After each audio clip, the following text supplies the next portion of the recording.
Hello, ഞാൻ ഇന്ന് ഉണ്ടാക്കാൻ പോകുന്ന പെരി പെരി ചിക്കൻ. അപ്പോൾ അതിന് ഞാൻ കുറച്ച് ചിക്കൻ എടുത്തിട്ടുണ്ട്. അപ്പോൾ ഞാൻ ഇതിന് മാരിനേറ്റ് ചെയ്യാം.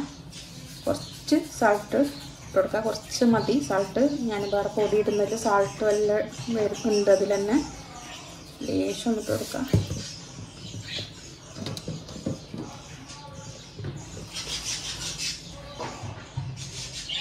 ചില്ലി പൗഡർ ഇട്ട് കൊടുക്കുക, 1 ടീസ്പൂൺ.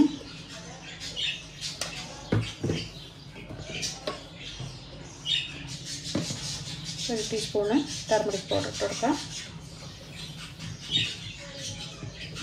1 സ്പൂണ് തന്തൂരി പൊടി ഇട്ട് കൊടുക്കാം. പിന്നെ ഇത് പെരി പെരി പൊടി, പെരി പെരി മസാല അതിട്ട് കൊടുത്താൽ മതി. ഇതിലെല്ലാം ഉണ്ട്. ഇത് 2 ടേബിൾ സ്പൂൺ ഇട്ട് കൊടുക്കുന്നുണ്ട്. നല്ല എരിവുണ്ട്, ഇത് സാൾട്ടും എല്ലാം ഉണ്ട് ഇതിൽ.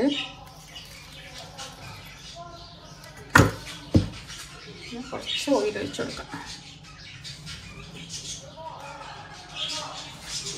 കൈയോടെ മിക്സാക്കി കൊടുത്താൽ മതി. ആ മിക്സ് പൊടിയിലെല്ലാം നല്ല എരിവുണ്ട്, നല്ല നല്ല ടേസ്റ്റാണത് പൊടി. അത് മാത്രം ഇട്ടിട്ട് ഉണ്ടാക്കിയാലും മതി. ഓക്കെ, ഇപ്പോൾ ഇതെല്ലാം റെഡി ആയിട്ടുണ്ട്, എല്ലാം മിക്സ് ആയിട്ടുണ്ട്. ഇനിയിപ്പോൾ ഒരു അരമണിക്കൂർ വെക്കാം ഇങ്ങനെ, എന്നിട്ട് ഗ്രില്ലാക്കാം. ചിക്കനും മാരിനേറ്റായി, പിന്നെ നമുക്ക് ഗ്രില്ലാക്കാൻ വെക്കാം.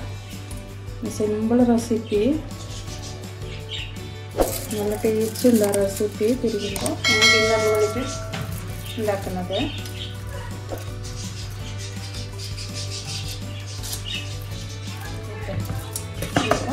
നമുക്ക് ഓവൻ വെച്ചെടുക്കാം.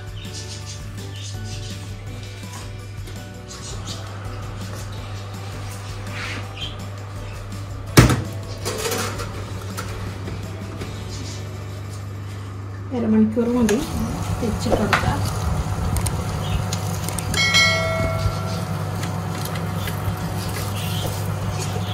ചിക്കൻ റെഡി ആയിട്ടുണ്ട്. ഇപ്പം ഞാൻ ഡിന്നറിൻ്റെ ഉണ്ടാക്കിയതാണ്. അപ്പോൾ എല്ലാവർക്കും ഇഷ്ടപ്പെടും.